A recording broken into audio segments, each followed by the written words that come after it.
Xborg, Midnight, with the way that the draft went. 2 words to describe for each team.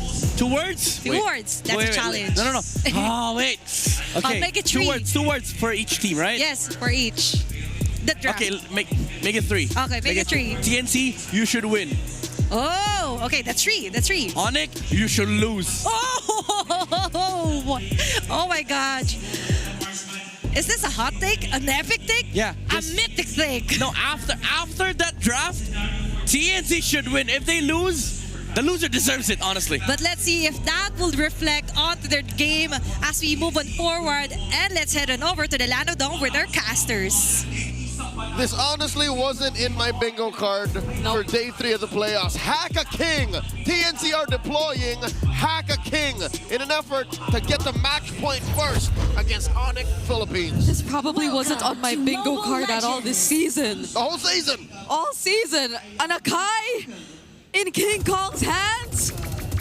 The mechanics, all assassin picks gone. Hey.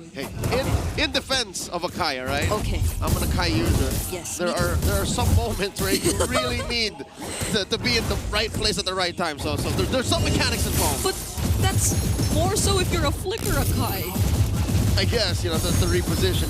That just makes all the movements more deliberate, okay? Let's not count it out. It's not like it's Uranus. Okay. Okay? Okay. Jungle. Still a debut pick though. Yeah, for the first time, possibly in forever, we need to go back as far as older seasons of the MPL to check if King Kong has played the Akai. But overall, this is a return to form, not just for Onic PH, but even TNC, because look, 3mar picks up the Yuzhong, Chaknu picks up the Baksha again, a Baksha in the roam for God knows how long, and then Benny Cutie. He started the series with this Xborg. Yeah. Now he's going to give it the old Phoenix Army try once more. I feel it's a lot better for the Xborg now though compared to game 1. Oh, hold on, Kirk against 3mar. Oh my God! The Shah! The Shah! The Shah! The Shah takes him down!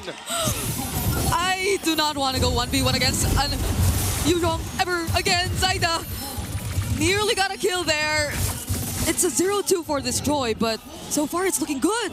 Okay, Brigida, tell us exactly why that Xborg was good going in an Onyx lineup again. Because you don't get to see any form of burst damage from Onyx lineup. That's right. And it feels like if he was struggling to always have his Viraga armor in the beginning of a team fight in game number 1, that might not be a problem at all now that we're in game 3. Black Dragon form coming in. Spots Brusco, pushes away King Kong. Ooh. No dice, TNC get it for free. This is looking like a really good start if you're TNC. You can hear the Phoenix Army really hyped up. Earlier, Onic have successfully choked out a lot of Zaida's resources as the Joy. But look at where Zaida's farming now. He's farming on their side of the jungle. Even Kelra's struggling. One more thing to add. Oh my God, they catch Jaku heavy spin. Oh, their Vitalize is there, but those were endless vengeances from Kirk. It's the MSC Akai Arlot all over again. Lancelot at home, but 3mar finds sweet revenge right here, right now. Kirk falls. This Yuzhong is no joke. There's a reason why it's prio banned so far. It's handling the Arlot so well. Oh, Zaida though. Chaco going in. Baksha shield unity, but he gets to walk away instead.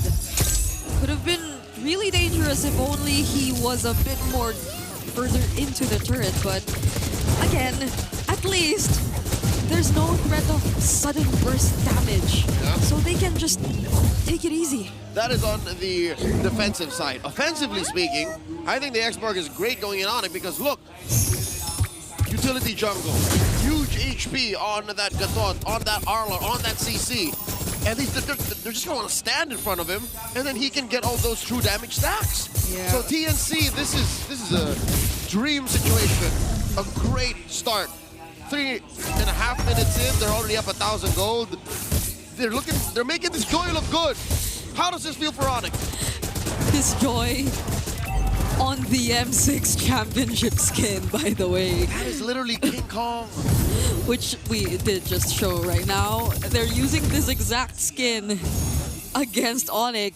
and they're not having such a great time. Zaida's first to position himself near the objective as well. And Benny, the export, finally gets to join. What could you expect? It's not going to be easy for Onic to start things off, but instead it's TNC who starts everything. Brusco already using the AOG, but 3mar. Dog, 3-man gank on that Yushong. Didn't even get to use the Black Dragon form. Now Onic repositioned, going for the turtle. Now with 3mar gone, there's no Black Dragon form, but that's a surprise. Final slash. Benny Cutie also throwing out those flames, and he gets the turtle. How did that happen? It's Benny who secures the objective for TNC. Without a retribution. I mean, Zaida helped for sure, but in the thick of things, it's that last insanity. Now in comes the Black Dragon form. And he's just going to zone every single member of Onic in an attempt to take this mid turret, but 3mar. That might have been a bit too dangerous. He was short and Shaw, and he gets taken down by Prince. The super fab clap back. Kelra takes a turret down bottom as well, but Zaida clearly wants to trade as much as he can. Onyx starting to be a lot more aggressive now though, but does King Kong get the purple buff? It went to Lassie. What? Lassie took it. And Zaida got his! All the purple go to the Phoenix army. Off camera, Kelra takes down Betty. That's just to the right of the current camera angle we have now. This is pandemonium. This is mayhem. Game 3. This is a long shot from what MPL Philippines looks like on the daily. Still a bit more closer than we thought though. Oh, Crimson Beacon. It's less than 1,000 gold lead, but Brusco, Lantern Flare stacks coming in. The Revitalize was already used. And that's just because of Lancy and 3mar in mid. Could have been lethal if 3mar stayed a little closer to Brusco with another big choke slam. Could have been it for the Bruiser. All right, Onic able to recover just a little bit. Truth be told, they're doing so much better than we expected, given that they've taken down 3mar. And I'd like to think that it's not over just yet. Just because King Kong did not get a favorable hero doesn't mean the rest of the team can't pivot. We just don't see Onic choosing to fight and sync up just yet. They haven't. Yeah. The kind of lineup that they have doesn't need to sync up. Like, it's a fighter lineup. So everything has to happen all together. Black Dragon form starts it up, turns out a quarter of his health. But I guess it can't be too messy either. But Benny Cutie, oh no, Zaida really takes this objective. Everybody's just pulled back in. Benny Cutie takes down Brusco. Last Insanity already committed. And the heavy spin was used just to escape. So now they don't really get to sync up anything. See, that's what I'm saying, Bree. Onic, they don't need to sync up, but they all have to be there. It's a front line heavy lineup. TNC, they love that. Benny Cutie welcomes that all day, any day. Specifically today, on Friday, he might actually get the match point against Onic first. They're up now 2K. But it's not like they could choose not to just walk up front. I guess maybe for Kirk, he could try and come in from weird angles, and maybe you could see the same from Kelra, but King Kong, based on how great of a map control we're seeing in TNC's hands right now, I don't think they can actually take the Phoenix Army by surprise as much as they want. No, it has to be an honest approach or a clean pickoff, like one or the other. And I think it's the latter that's more possible. A passive push up top by TNC. They're slowly building up this lead. If there would be a pickoff for free from Onic, I think it's off of, as you mentioned, Kirk.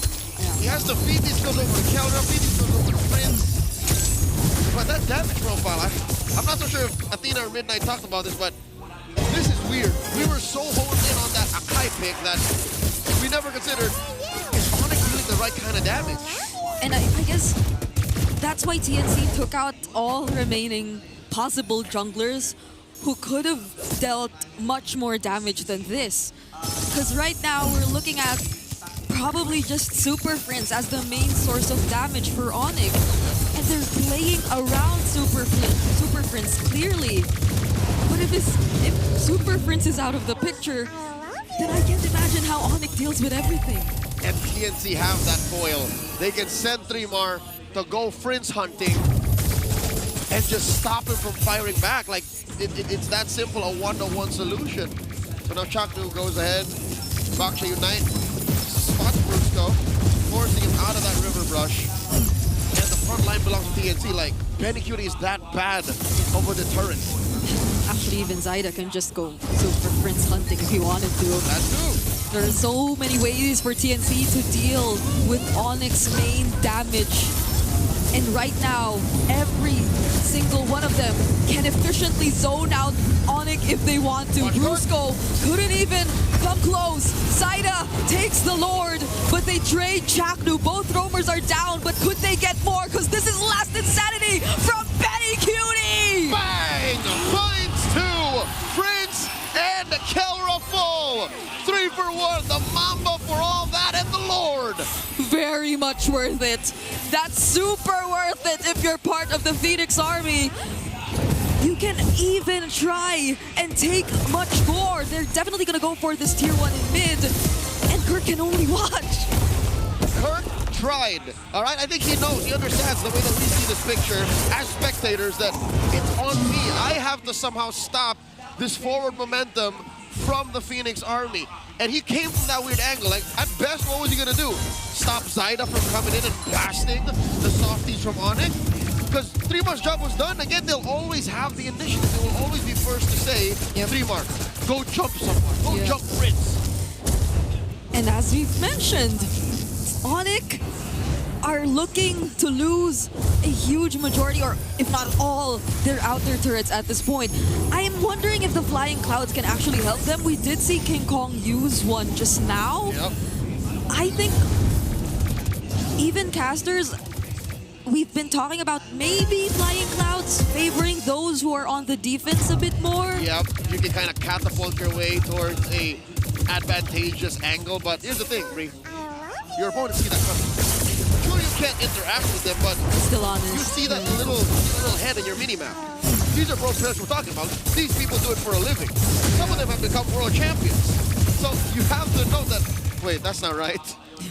we can't let that fly. So I see what King Kong was trying to do. It's just, you won't let that fly by, not by the Phoenix Army. Not if they stay careful.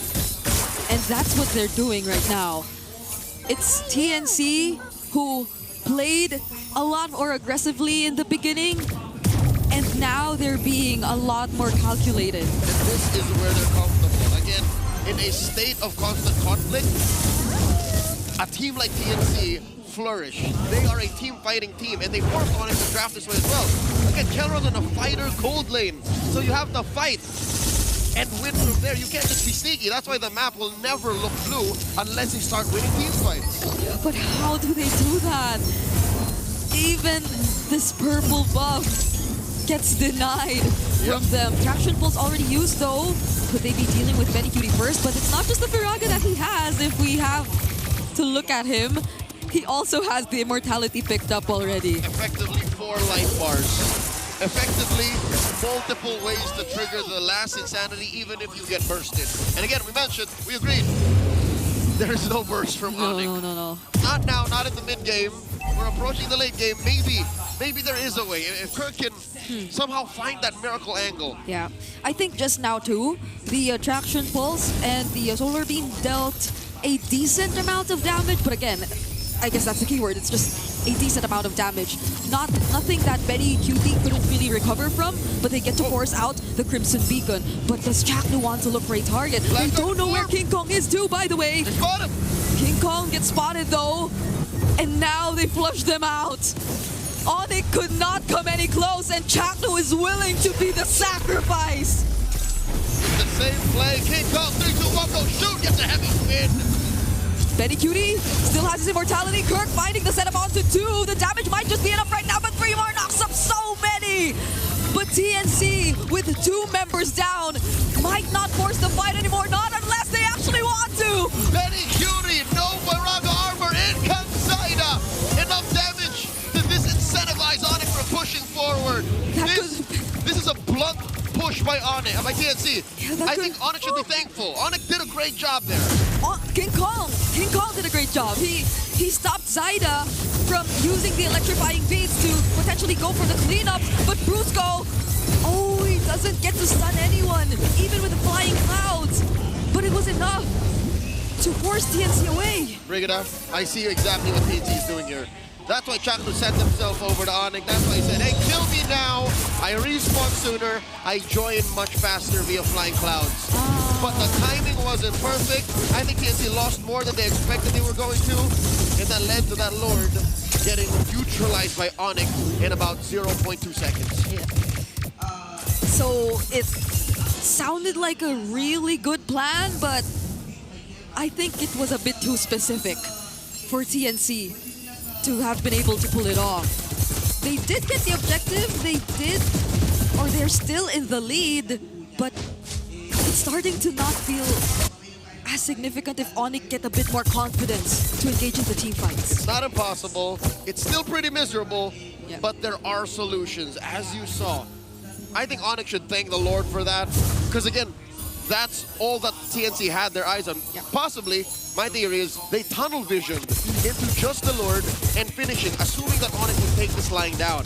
It's clear that the M6 World Champions will do no such thing. A minute before the Lord spawns lower quarter, TNC have to be very particular about how they approach the next fight, because Prince has racked up quite a few stacks. I don't know if he died post Skypiercer stack take, but he's starting to hurt. Yeah, and I think it was Prince who actually started that fight.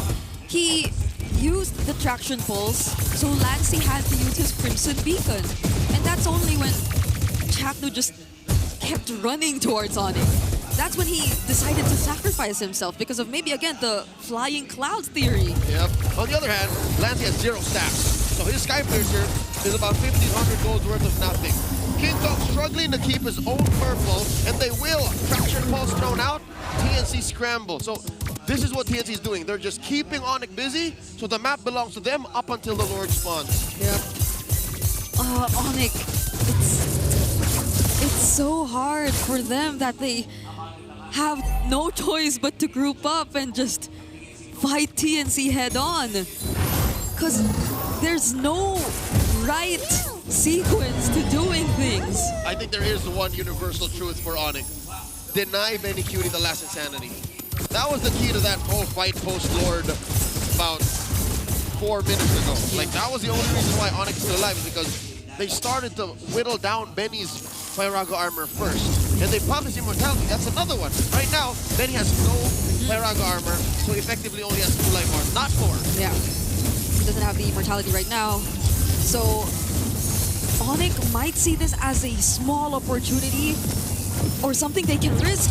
There goes the traction pulse already, and now they're definitely trying to take that Pyraga armor out, but he still has it, and his immortality came back just in time. That's right, and Kirk used the final slash, displacing the wrong target. Chaknu happy to be of service as TNC go back to the dance.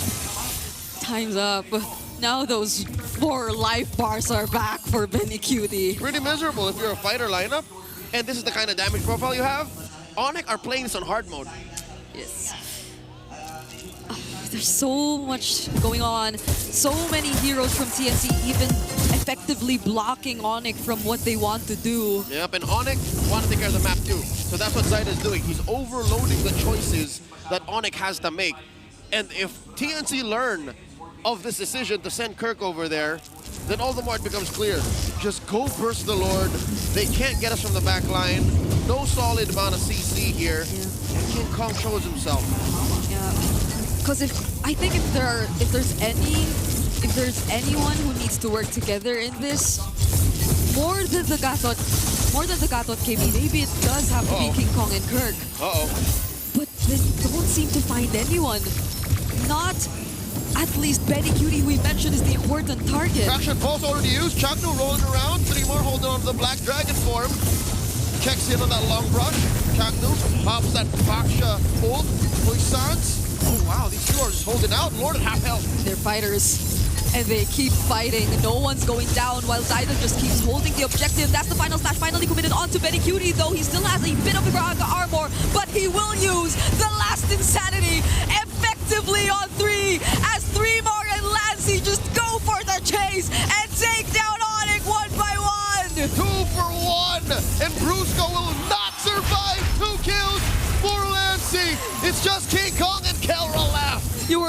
for the stacks, and now he got 2 kills. TNC, they want to take down the base turrets. We're 19 minutes in, and they might just go straight for the base. They can't do this. It's not enough firepower to defend. Virat